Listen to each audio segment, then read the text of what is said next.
Okay, peoples, correct me if I am wrong, but I don't think the word responsibility is mentioned in the Bible. And of course, with any word mentioned in any book, you have to try to discover the meaning of the author. What did he mean when he used the word? Because words are very versatile. And, I mean, they can mean anything, right? So, um, let us explore this word, responsibility, right? Mm-hmm. Let us explore this word responsibility. Let's see. Now, where would we use the word responsibility? Like somebody would say, I have a responsibility to feed my children, right? My children are hungry, so therefore I have a responsibility to feed them. And everybody would, of course, agree with this statement. This is the height of morality in our society, right? You have a responsibility to feed your children. But where does this responsibility come from, right? It comes from hunger, right? Hunger puts an obligation on your will, does it not? And the hunger of your children puts an obligation on your will. Um, what would you do in order to fulfill this obligation of satisfying the hunger? You would grow food, right? You grow food, and then you feed your children, right? Or you can, let's say you make tables and chairs, and you go sell or barter, and boom, you buy some food, right? You buy food. Do do do do do do. So there you go. The obligations are fulfilled in these two ways. You grow food or you buy food. Um, let's see here. There is an Andy Griffith episode, and it begins with Barney Fife. He sees two men along the side of the road, and these men grew their own food on their own land, and they are now selling this food on the side of the road. Right? But oh my goodness, they don't have a license to sell this food, right?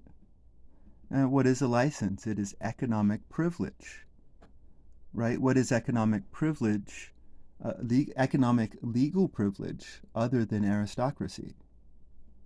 A rose by any other name is still a rose. Licensing is economic privilege. And so these men, they grew their own food, and they're the bad guys. Like, they're bullies, right? They're bullies. Um,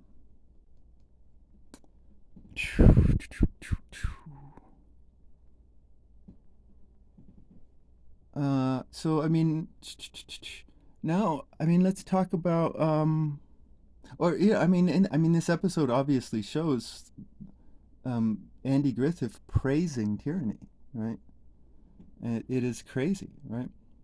But let's talk about growing food. Like, let's say you can't grow food, right? Why? Well, because you have to pay property taxes. So in other words, you need to get a job to pay those property taxes. You can't just grow food and feed your family.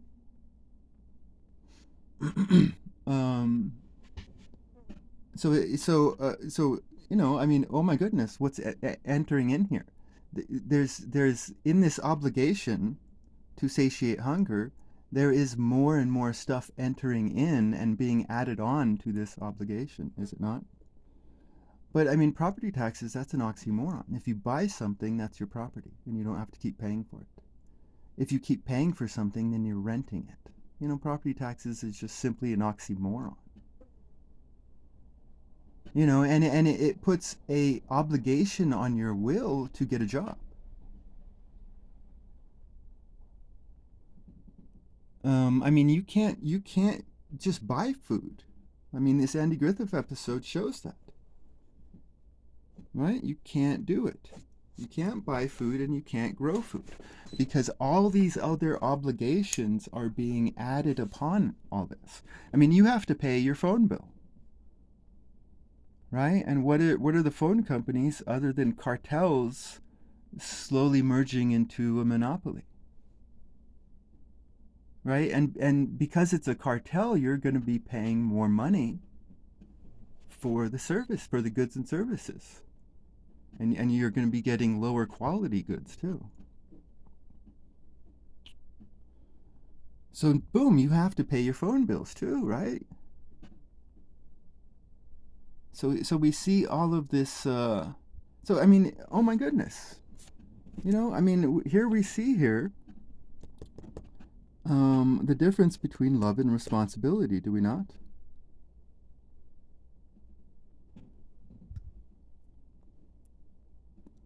Right. I mean, the need to feed your children, right, means to work for big government and big corporation.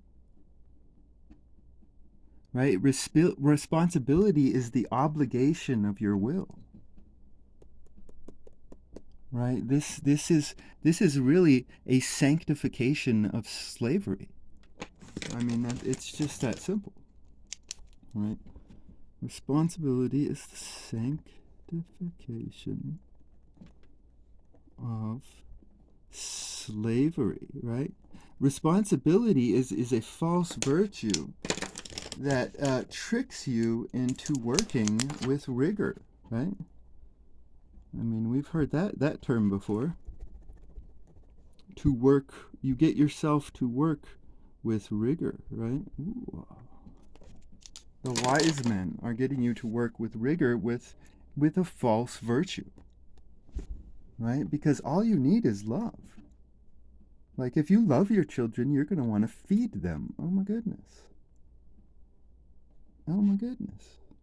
And if you have land, then you could just grow your food and feed them. And it really is that simple.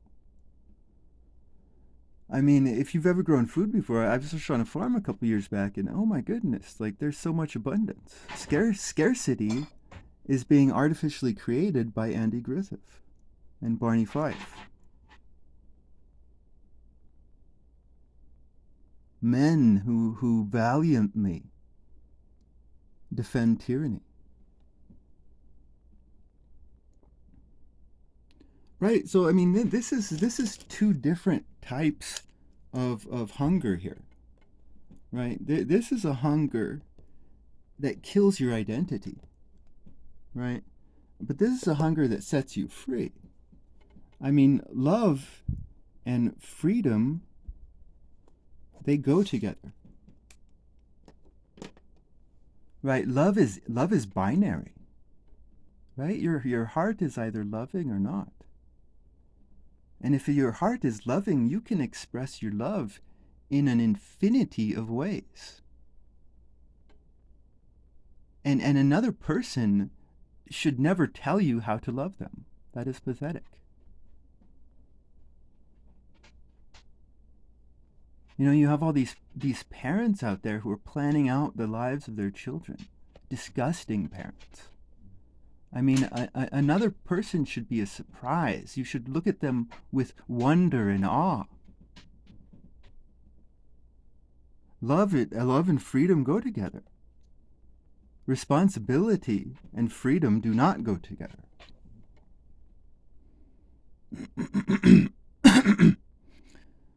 A healthy relationship does not destroy your identity. Right? A healthy relationship does not destroy your identity. So, I mean, oh my goodness. All you need is love, peoples. All you need is love. Love does it. So what are the conclusions that we can get from this, right? The conclusions that we can get from this is that the greatest enemies to freedom in our day are libertarians. right? And the second greatest enemy to freedom are anti-free market merchants, right? Because theoretically speaking, the greatest enemies of freedom are anti-free market merchants, right? But libertarians of today, they want to tell you that it's big government that is the bad guy. And they praise a lot of these anti-free market merchants. I mean, there's a lot of libertarians who vote Republican when the politicians don't even write the laws. Like, why do we even talk about them if they don't write the laws? But the Republicans don't vote for free markets. They vote for special interest. So the libertarians are terrible people. They are terrible people. Right? Because, I mean, let's look at this. Let's look at this in another way, right? Let's look at tyranny and ability. Right? If you have a tyrannical heart and you have zero ability, right? Zero ability. Then you're going to be a thug, right? Now, if you have moderate ability, then you're going to be a government worker. Right, and I'm not saying that all government workers are tyrants. No, I'm definitely not saying that. I'm saying that government workers don't have any ability. Right, because what is ability? Ability is a craftsman. A man of ability is a craftsman. Right, because ability is not an abstract thing. Oh my goodness, fuck you guys. It's not an abstract thing. You know, ability is the successful application of knowledge. Right? Ability exists in this world. Right? And a test just tests your memory. A test has nothing to do with your ability. A test is a false praise of zero ability. Right? Because in a test, ability is equated with memory. This is stupid. Now, there are some men of ability who are government workers, right? Because these artificial men need men of ability to justify themselves. But, you know, and again, I'm not saying all government workers are tyrants, but if you are a man with a tyrannical heart and moderate ability, you're going to be a government worker. But if you're a man with a tyrannical heart and you have high ability, then you are going to be an anti-free market merchant. Chant. I don't know. Anyways, you're going to be an anti-free market merchant, right? So, I mean, this just goes to show that the greatest enemies, theoretically speaking, are the anti-free market merchants, right? Because they're the tyrants with the highest ability. I mean, they've got word skills. You know what I'm saying? I mean, it is these men that create false idols for men to worship, right? Because God is love and freedom together. And oh my goodness, and I mean, I'm definitely not saying that all merchants are tyrannical either, right? For me, like, if you look at that show American Pickers, right? I mean, those American Pickers are kind of like what merchants are in my eyes, right?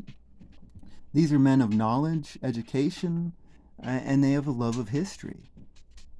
They have this enthusiasm, I mean, if you look at a merchant in this terms, then you would say that what is their application? What is the Well, I mean, their application is that they know the values of certain objects to certain people, right? You could almost define a merchant as a searcher of hearts, right? So merchants don't need to be a bad thing, right? Um, but oh my goodness, you libertarians are just terrible people. You are enemies of freedom.